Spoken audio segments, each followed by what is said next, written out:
Hello everyone, I am Mrs Esther Massey. Welcome back to another session of Lesson 2, The Making of the Constitution.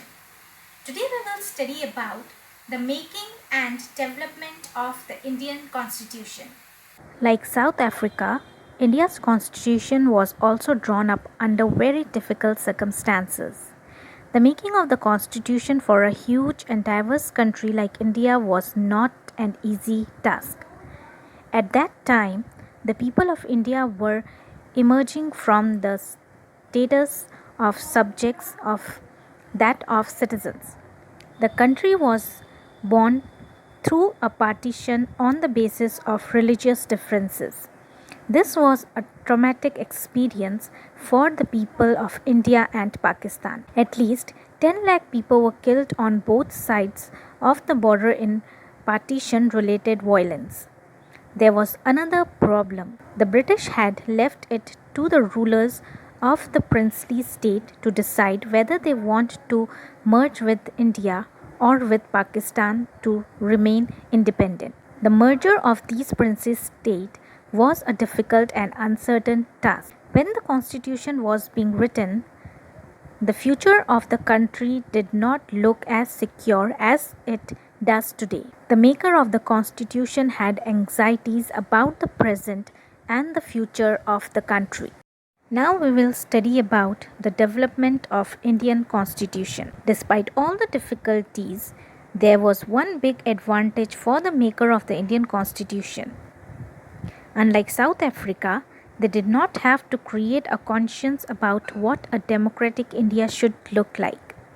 Much of this conscience had evolved during the freedom struggle. Our national movement was not merely a struggle against a foreign rule.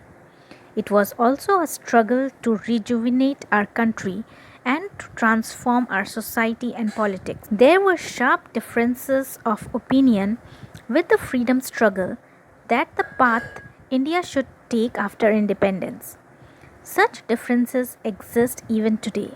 Yet, some basic idea had come to be accepted by almost everyone. In 1928, Motilal Nehru and 8 other Congress leaders drafted a constitution for India.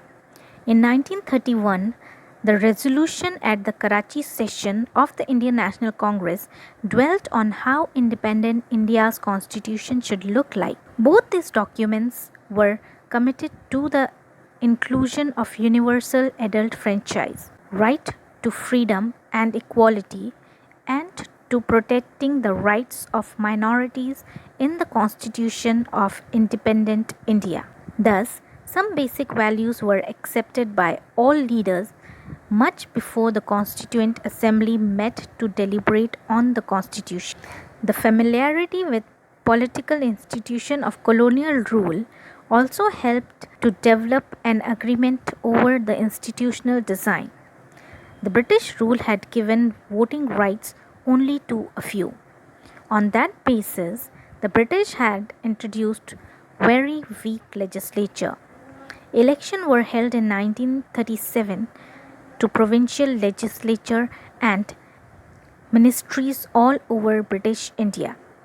These were not fully democratic governments, but the experience gained by Indian in the working of the legislative institution proved to be very useful for the country in setting up its own institution and working in them. That is why the Indian Constitution adopted many institutional details and procedures from colonial laws like the Government of India Act 1935. Students, I hope you all have understood this much.